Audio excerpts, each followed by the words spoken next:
Good afternoon, beautiful ladies and gentlemen. We're back again for the second episode. Welcome to Man's Endless Mind. This is podcast episode number 2. Hopefully 2 of many more to come. It's not hopefully, it is going to be many more to come. So like I said, like last time, my name's Austin. If you're new to the channel, I'm half of, I'll say the smaller half. This is the better half of the channel. Zachary, thank you very much. We're going to interrupt this breaking news for a call from my mother. Hello? I'll continue. Continue on. So basically, what we're doing here today, the first episode we were speaking about just so much the stigma around mental health, men's mental health in particular.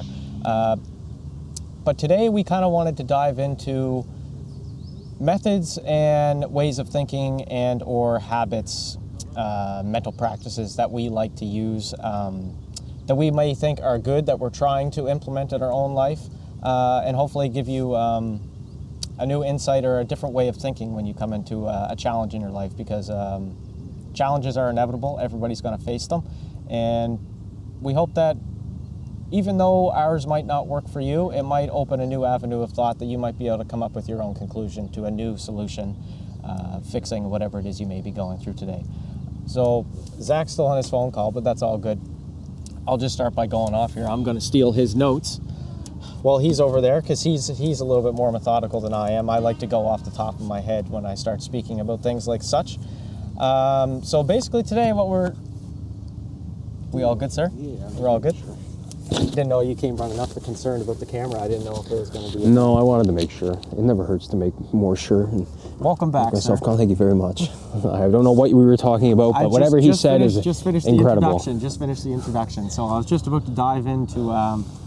pretty much, I just explained to the beautiful viewers that we're going to be talking about different ways, methods, thinking habits, different things that we implement in our own lives, or things. Doesn't even have to be something that we use ourselves. It could be something that we know is a tool. Maybe we've tried it before in the past and it hasn't worked for us. Maybe it will work for you. Everybody's different, and don't take what we're saying as rule. Don't take as what we're saying as is sculpted in stone.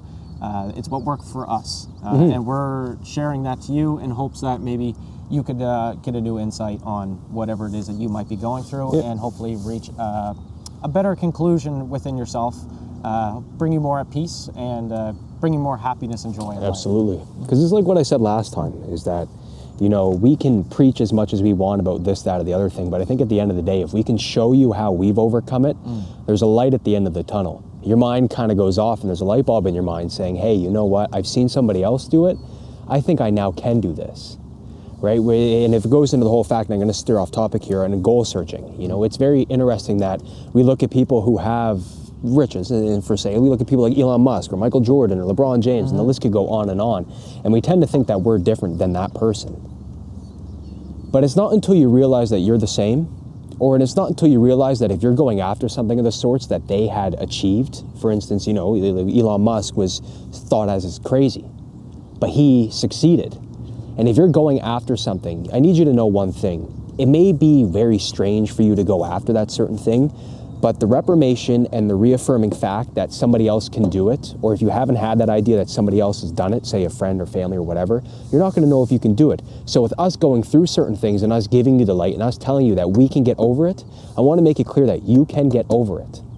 Whatever it is, whatever you're going through, you can get over it, no matter how tough it is, no matter how much it feels like you can't. You can. Yeah, that's a really good point, actually, and it just made me think of something that I'd like to say. Like you said, seeing somebody else, like you see all these celebrities and you know, these important figures that are put on pedestals, we'll say, in society standpoint. People who are always on television, or you know, they have a personality that they're trying to uphold to the public eye. Yes, sir. A lot of people do realize that, you know, those people do have their own struggles, but nobody ever sees the dark things behind, you know, the camera. For example, like rest his soul, Robin Williams.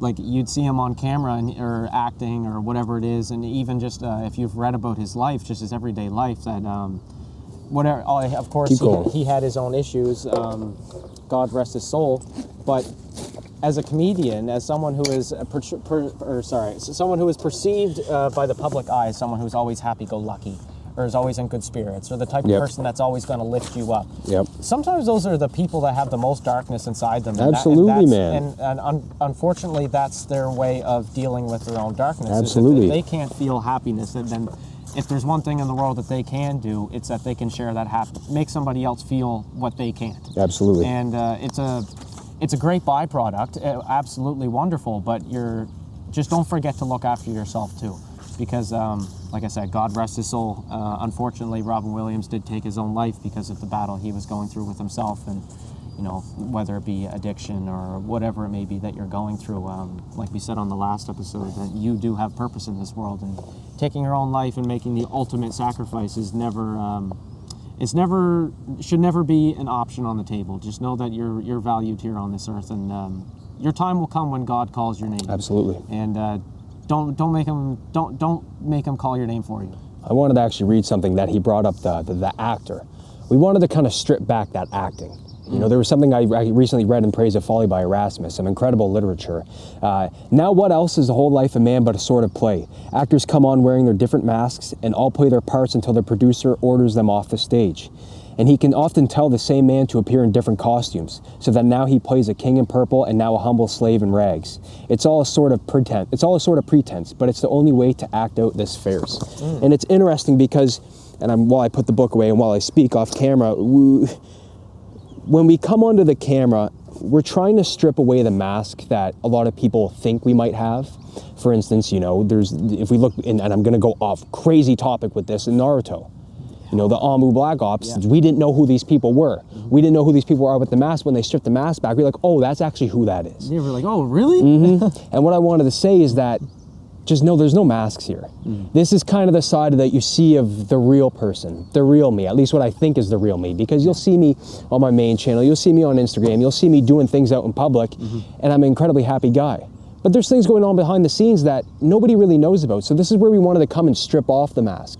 Strip off and stop playing that certain role that we think we should be doing, and strip back and say, hey, no, this is the real me. I want you to see this rawness, this realness, and we'll go from there. Yeah. And that's an excellent point, because like I just said about Robin Williams, how he was portrayed as such putting on the mask, putting on that mask, putting on the mask. For people who aren't in his close tight group of people, away from cameras, behind closed doors. And a lot of the reason why I'm sitting here in front of the camera with you, Zach, is because, just recently, I still am coming out of a very dark place in my life, but I'm thankful enough that, with a lot of hard work within myself, hard work with my resources around me, that people who genuinely care about me and wanted to see me get better, I am a lot better than I was. But I still deal with a lot of things that, bothered me a lot worse 2 months ago. I'm still dealing with them. But I've gained new ways of understanding how to deal with, how to cope, how to understand whatever it is that I may be feeling emotion-wise. Maybe it's a situation, maybe it's an uncertainty, whatever it is that you may be feeling. The reason why I'm here is because, I'm in a better place because of it. And if I can just show even just one other person that there is hope, like you will get through it eventually. And now knowing skills and tools I know that do in fact work, they have worked for me, they've worked for people I know, I feel like I'd just be doing a disservice if I wasn't to get out in front of a camera and talk about it. Because as many people like to say that they're attuned with their own feelings, they're comfortable with it, they're not ashamed of it. There's not very many people getting up here in front of a camera trying to explain to you guys that, hey, we're sitting here, we're not okay sometimes, and that's completely fine. And you don't even see people doing that, let alone people giving advice on how to possibly work through that. Absolutely.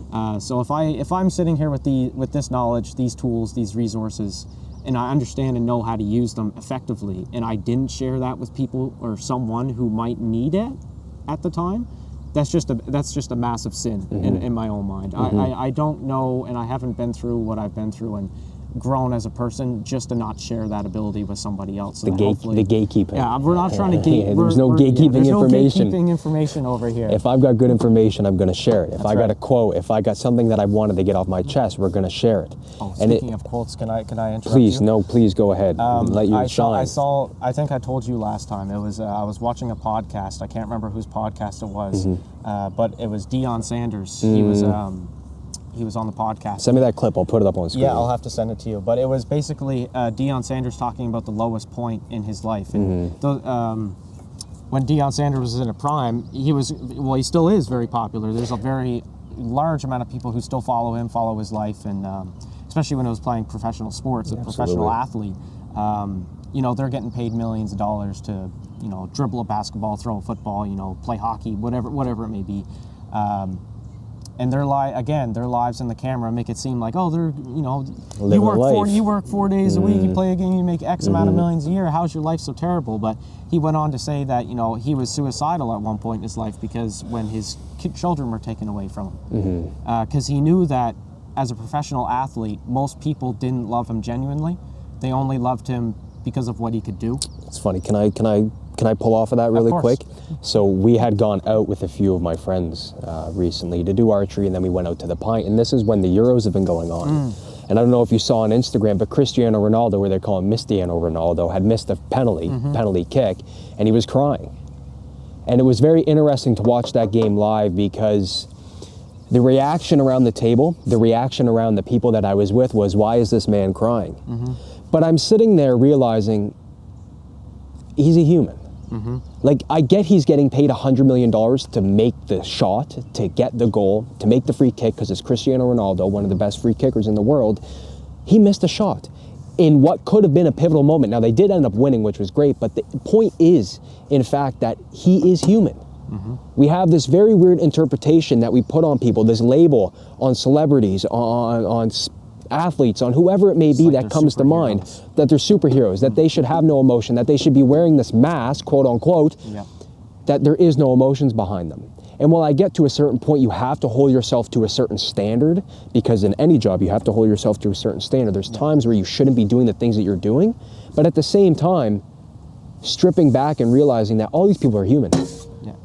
We all bleed the same blood at the end of the day. Absolutely. No matter what skin color, no matter what ethnicity, no matter what country you came from. If someone took a machete and cut your hand off, we're bleeding the same red blood. Absolutely. And we're all going to go back into the same brown dirt that we all came out of. At some point in time, when God calls your name, we'll all turn to dust. In 150 years from now, there's another thing that I saw online today. I need to start writing down these sources so I can cite them and not seem like I know I need to. Now I forget where I was going with this. Crap. I'll give you 2 seconds. If it comes to you, it comes to you. Well, if not, I'll finish what I was saying about Deion Sanders. Maybe it'll come to me. But what Deion was saying, that as a professional athlete, that this was when he was in his prime, like the prime years of his career, like doing his absolute best, putting up the best numbers, winning a lot. And he said that I knew most people didn't love me for me. They didn't know Deion Sanders, and they only loved me for what I can produce and what I could do for them. And when his children were taken away from him, that destroyed him internally and physically in any way possible, because he knew that his children, for certain, were the only people on this earth that loved Deion for Deion, because Deion was dad, and he was part of them, and he was a part of them. He was that was unconditional love, and he was suicidal when he was going through that part of his life. And after he had finished talking about that experience with the gentleman that he was speaking with on the podcast, he followed it up, and he unintentionally dropped a crazy quote, and he said, be careful who you call role models, because a lot of these role models are out here playing roles. Stripping back that mask, baby. And it just goes back to saying that, it doesn't even have to be a celebrity. A lot of us, it's very rare to find someone who genuinely wears their heart on their sleeve 24/7 as 365. Most people are putting on a mask of some sort. Like, I'll even admit, like today I woke up in not the best mood. I had a lot of things on my mind, things that were bothering me, things I wish I could change. Absolutely. Et cetera, et cetera. Life. You wake up and, it just wasn't the best day. But you know what? I still had to go to work. I still wanted to go to work. That's another thing. I do love my job. That's another thing is, we'll get into this later in the episode, is things that we have been using to get through these hard times. But I put on a mask for a sense. I mean, it's not so much a fake mask as in that I'm portraying a different person than I truly am behind closed doors. But I'm putting on a mask in sort of sense that, I have responsibilities that need to be attended to today. Absolutely. Things do need to get done. The clock is turning whether or not I'm on board with it or not. Yeah. So sometimes the best thing you can do is, even though it may not be an extravagant, crazy looking, Halloween mask that completely changes your appearance, but how do I use this analogy? I'm trying to think of a good analogy. Sometimes you just have to change your appearance a little bit for the sake of yourself in terms of success throughout the day and getting things done and attending to your responsibilities, and also being a part of a team, because not only do I look at, going to my job as being a part of a team, but it's a way of thinking that I've recently adopted, and thanks be to God, and reading the Bible and following His will has brought this to light to me, is that humanity is a team. And that's one thing that I think most of the modern world has since forgotten about. Unfortunately, division has us fighting against each other when in reality we shouldn't be fighting against each other at all. Because like I said, we do all bleed the same blood. And no matter what, walking out of your house at 6 o'clock in the morning to go to work, you're entering the societal world that everybody else is living and functioning in. And personally for me, and I hope this is a staple for most people in terms of like morals, integrity, and stuff like that, when you're out and about in public, I do my best to be respectful, be honest, be courteous. If somebody's coming, they're 10 steps away from the door, I'm going to sit there and hold the door for them. If somebody needs help reaching from the top shelf, I'm going to reach up on the top shelf because I have long arms. I'm a bit taller than most people. Just little things like that. Just going out and making a difference in the world and for humanity's sake, being a good human, trying to do a good deed whenever you possibly can. Just be a good force for the world. Oh, and this is where I just remembered what I forgot about earlier, how I had said that we all go back to the same dirt. There's no way, I just forgot it again. Oh my God. I'm concerned for myself. I'm terrible. You might have to butt in here while I gather my last 2 brain cells. We'll bring it back. Yeah, when it comes back. We'll bring it back. One thing I wanted to ask you is, being in a dark place, how did you get out of such a place? Speak on a time in your life that it was like, okay, I'll tell you. I'm below the dirt, in a sense, as we're just getting back to that topic of dirt. I'm below the dirt.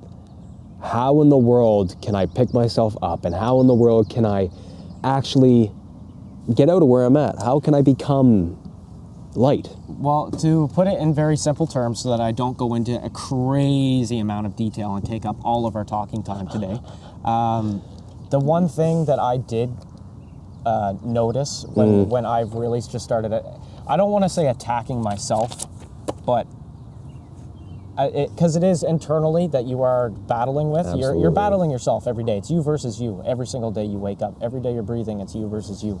And you really can't fix what's hurting inside until you actually dive into it. And what I mean by that is, you could have something going wrong. I'll just say this, for example. I'll tell you exactly what was an extremely dark point for me. A close friend of mine, he had passed away in March, very unfortunately, very suddenly, and without going into too much detail, it was an overdose, and unintentional overdose, of course. But needless to say, it shook me definitely right down to my core. And it was a time in my life where I was already going through, I was starting to dive into my past problems at that time regardless, but that was kind of like, I want to say the icing on top. That was the straw that broke the camel's back, we'll say. We'll use that analogy. And it got to the point where I broke down and I couldn't focus on anything. And as much as I thought I was dealing with my problem okay at the time, I was unintentionally shutting my brain off to the entire trauma, like every detail. And personally, I am a person that I'm very controlling in the sense of understanding. And if I'm left misunderstood, or I'm left misunderstanding a part of an entire situation, I feel like that entire situation hasn't been resolved yet.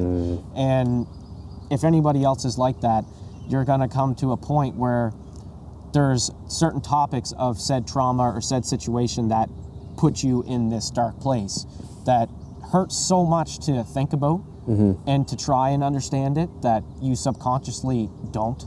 And that's what I found I was doing for the first like 2 weeks. You know, I was very eager to help other people because they were accepting the entire trauma, where I was only accepting what I would allow myself to in the sake of being strong, for the sake of pride, for the sake of nobody else is being as strong as me. I feel like I need to be that strong for everyone else right now. But at the same time, that didn't allow me that kept all the weight on my own back at the same time as taking on the load of someone else's weight without allowing myself to even understand what I was feeling with to begin with. So it was too much. And until what really took that first step out of that dark path was diving into the problem 100% wholly and completed, 100% wholeheartedly, and doing it to the best of your ability. And that's something you kind of have to mentally prepare for. It's something you have to understand that it's going to put you into a darker spot before you are able to climb out of it. It's almost like things have to get better before they get worse. Have you ever heard of the term shadow work? No. So Dr. Carl Jung, a famous psychologist, termed the work shadow work, and it's basically the old idea of you or the idea of you that you're too afraid to face. And coming to terms with that fact and facing the shadow one-on-one. Yes. And becoming a whole, becoming unity, becoming a whole self. And it's funny that you talk about, that's exactly facing the problem. And I find a lot of people, what they don't do is they're too afraid to face their shadow. They're too afraid to go back and look on the past traumatic experiences they've had in their life and say, okay, what is holding me and what is limiting me from my true potential? Is it when I was beat? Is it when my grandmother died? Is it when my friend died when I was young? Because those limiting circumstances that you have in your life truly do limit you. And I know I just said limiting twice, but actually delving into the problem and coming to confrontational status with your shadow really makes for a good experience in whole self. Really makes for you becoming the true idea of yourself. And that's what I wanted to get out because it's very interesting. Well, and if you wanted to get into that topic just before you go, it's very much true. Shadow work. Shadow work, that's a really good way to put it because you do have to confront yourself. And it's a lot of holding yourself accountable for things that you probably did wrong in the past. It might have been a poor reaction to a situation. You're diving into the sole reason of why you're feeling this certain way. Yeah. And a lot of the times, personally, it was something I did wrong and something that bothered me so much I couldn't I wouldn't allow myself to comprehend it because I couldn't bear that. I don't want to say self-disgust, but when you're self-reflecting and you're looking back on things like I really could have done better. Oh yeah. And when you're trying to better yourself, it almost makes you feel bad in a way because you feel a little bit guilty. But the nice thing about it is finding balance is that yes, you do have to accept that maybe I did screw this up, but at the same time that's where forgiveness and compassion and empathy comes in. So yes, it's great, hold yourself accountable, and this goes into perfectionism as well, which I struggled with and still struggle with to this day. Is you just don't allow yourself to. You're so scared to make a mistake that you can't even allow yourself to accept that you made one, and a lot of the times I would just push it away and it would get tucked away in that little bottle somewhere. And the biggest step for me coming out of that first step out of darkness was accepting that I made a mistake, accepting that I could have done something better. That's just that was my situation that I had realized that I needed. It was stemming from me, and it took a while to break down those barriers that I put up around myself that I wouldn't allow other people to degrade me. So I wasn't allowing myself to degrade myself in a positive sense either. Unfortunately, that brought me to the point of, holding things in that I shouldn't have and brought me into darkness. But, since that was the first major step, I'll say, is, taking accountability for whatever it is that happened. And as soon as you can accept accountability and understand what it is that you're being accountable for, then you can make the right step and the right change in the right direction going forward to. Not saying you're not going to do it again, but maybe you're going to handle a little bit better next time it comes around. Yeah. And then the next time it comes around, you'll handle it even better than that. It's good, man. But I don't want to dive too much into that topic because I can go very deep into that. I'd much rather speak about more things that I've been, little things that I can leave with you beautiful people that, you can sit and stem on, because we all go through things in the run of a day that, might trigger our we do some stupid responses, stuff during the day. It might be we anger, do some silly It stuff. might be sadness, or whatever it may be. Yeah. Everyone runs through, everyone in the run of a day. If you go through a run of a day and you don't have something trigger you, wow. Hey, it's impressive. It's impressive, because the world, you can't control anybody but yourself, right? So True. But at the same time, that leads to, you might not be able to control other people's actions, but you can control how you react to them. It's pretty good. That's very good. Well, I guess now we get into the resource part of this. Actually, Did you set a timer, sir? Yeah. Okay. Actually, I'm going up to do that right now. Okay. And one thing we wanted to do before this ends, and we don't really know when this is going to end, but talk about the habits and the things that we use to get out of it. And one thing that I wanted to say is that although it sucks, Excuse me. although you do not want to have to deal with the problem, deal with it and realize that whatever you do or whatever you go through is going to make you stronger.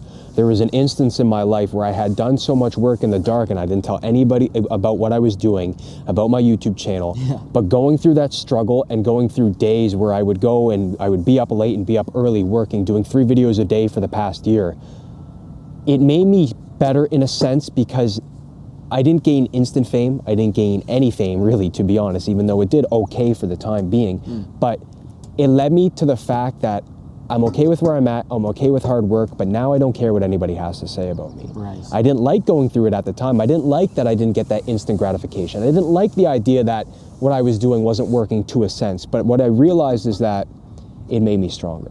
It made me better. So no matter what you're going through, no matter who you are, no matter what you're at, no matter how hard your situation is, just realize there's always a tomorrow. Yep. Tomorrow Be blessed. always comes. Every day that you wake up is a blessing. Yep. No matter if it's bad or good, because this whole world is perception. Your perception of bad could be somebody's perception of good. Yeah. Just remember, you're living someone's dream right now. Somebody would give up absolutely everything that they have to be in the position that you're in right now. And just as much as you would give up everything you had to be in somebody else's position right now. True, wouldn't we all? It's the circle of life, man. And to go into what you just said about not caring what people think about you. Yeah, absolutely. And the world is about perception. And I wanted to just say, every day that you wake up and you wake up above the dirt is a good goddamn Absolutely. day. And a lot about, I want to, excuse me, one of the topics or one of the things that I use every day that keeps me in, I try to start my day off good, get myself in a good mood, reinforce those positive thoughts as soon as I wake up. Which is hard. It's very hard. It's hard. It's very hard. 'Cause like I said this morning, I woke up with a lot of things on my mind. I woke up with a lot of things on my mind, and I was not thinking very happy this morning. I mean, there was I won't go into exactly everything, but perception, and when I did wake up with these thoughts, whatever it is, I mean, like, I'm upset about this. I wish I could change this. I wish this wasn't happening right now. I wish I could hear from this person or whatever it may be. Get going. Yeah. Carry me away. But of course, that put me in a not so good mood. Not towards other people, but it made me feel internally some type of way, not a good way. But what I use first thing in the morning is, I remember, every day you wake up is a good day. Yeah. And just be grateful. I try and be grateful for everything, even if it's bad, because there is a silver lining in every situation, as tough as it is to find at times. I mean, a lot of situations, it's very hard to find the good. But there is always a chance to learn, and there's always something to take away from a negative situation. Absolutely. I'm going to try and think of here's a recent one. At the gym, I go to the gym quite often. I know you do. I had fallen off. Like I said, when my buddy had passed away, that put me into I don't want to say like a state of depression or anything like that, but it took away, like, I didn't have any joy. It felt like there was no light left in my life. Like, everything felt so dark and dreary, and I had no interest. I had no energy. I wasn't eating. I didn't eat for like 4 or 5 days. Like, it was pretty bad. It messed me up really good. I'm not even gonna lie. Like, that was the hardest thing I probably have ever gone through in total. And just going to the gym, I was consistently in the gym like 3, 4, 5 days a week at least, training Muay Thai, doing kickboxing, and like I was making excellent progress from the point of like January to March. I had gained like 12 pounds. Like I was doing really, really, really good. My schedule was ironed out. Like me and the boys were like so straight and narrow. We were making such good progress. We're like, man, this summer's gonna be sick. And then of course, my situation happened and I fell off. And because of the way that I'm getting better, perfectionist, I was really, really hard on myself for missing the gym those days when I needed those days for myself. As much, but this is where, this is a two-parter here. I was hard on myself because I lost a lot of, I'll say gains for the sake, I'm like, the gains, bro, but I lost a lot of my progress that I made. Really good progress that I was super excited about, super proud of myself, and I lost it all. And I wasn't giving myself any slack whatsoever during that time because rightfully so, I had a reason to be upset. I had a reason to need a few days. I had a reason to, maybe not lock myself in a room, but I needed to take some time for myself and bring myself away from society. I needed to process whatever it is I was going through. And of course, because I was trying to be there for other people as well, I would prioritize that over the gym. I don't regret that whatsoever. It's not what I'm saying. But I would be so hard on myself for not being in the gym or for losing certain progress that I made. And I would fail to give myself the breathing room because of what I was going through. And the perception thing, you got to give yourself a little bit of forgiveness. Not everybody's perfect, and as hard as you are on your goals and how you want to stick to your plans and stick to your goals and achieve your goals that you set for yourself, progress isn't a linear line. Sometimes it's down and it comes straight up again, and then you're plateauing for a while, and then you could drop off again, and then you're right back up, and next thing you know, you're right where you need to be.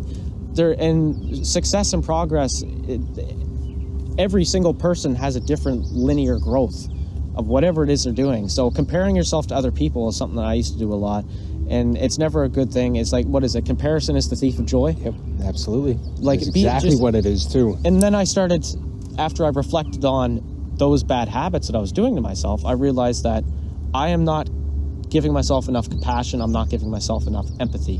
So what I am doing today in my daily practices is, say I was so hard on myself, I walk out in the warehouse and the reason I went out was to bring out a paper to one of my coworkers. I walk out in the warehouse and what's sitting on my desk? The paper that I meant to go bring out to my coworker. Past me would have said, "Oh, Austin, you stupid idiot! Why did you forget? You muppet! Why'd you forget that paper? That was the reason you came out here."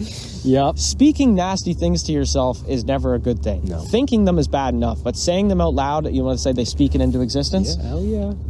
I realized that is putting a nasty image of myself in my own mind, saying all these things. So what I've been trying to do is, instead of saying, "Oh, you're such a muppet forgetting that paper," is those, "Oh, well, I guess I forgot the paper." It is what it is. It is what it is. It's like, oh, I guess it's more steps for me, and just finding, you don't have to gravitate towards the negative every single time. Even though in a lot of situations, the negative is the big picture, you still have to focus on that happiness, because it's very easy for us to focus on happiness when it's the big picture in front of us. That's all you can think about. It's really easy to be happy when it's easy for everybody, but I've been finding, especially in my journey, that the trick to always staying on path and never veering too far off your course and never allowing yourself to get too caught up in whatever it is you're doing is just knowing that, I'm terrible. I'm terrible. Why you're so hard on yourself. I am. I see, exactly so. Like you just got to be give yourself a little bit of time, give yourself a little bit of compassion. And not everybody can do everything overnight. And journey and self-growth, there is no set time limit on it. To be truthful with you, the way I view it is that it's a lifetime ordeal. Yeah. As long as I'm living and breathing on this earth, I have something to learn about myself. And still a purpose for me every day I wake up. There's a purpose for you every day you wake up. And, trying to find that happiness in that room full, that one little light in the room full of dark, that's really what's helped me propel and keep me on track. Is that, you know, even though that all of this is going wrong right now, maybe, or, you know, whatever it is, situation that you are in, all of this could not be going to plan. But I still got this. But I still did this right. But also at the same time, you could look at it in a different perspective. At least you have that problem to worry about. Like me talking about the gym, at least I have an able functioning body that is able to get up and go to work every day without too much pain and discomfort, and still go to the gym afterwards and tear my muscles apart in hopes of growing them to an appeasable look for me. But, you know, like, if you look at life in, you know, glass half full versus glass half empty, being a pessimist is how I was most of my life. But I can tell you the amount of joy I've had waking up every day, just looking at the world in a different view, is that, you know, there is a lot of darkness out there, but the truly happy people can be happy in that darkness when they can find that, you know, that little ray of sunshine in a cloud, dark, rainy storm. You know, the rainbow at the end of the storm, you know, everyone always looks for it. And it's harder than it looks like, but it's a good skill to have and practice, and I'm trying to do it every single day, and it's been helping me a lot. It keeps me, when I do get into those, you know, trigger responses, it's like, okay, no, chill out, man. You know, life's not that serious. There, you know, you still got all this going for you.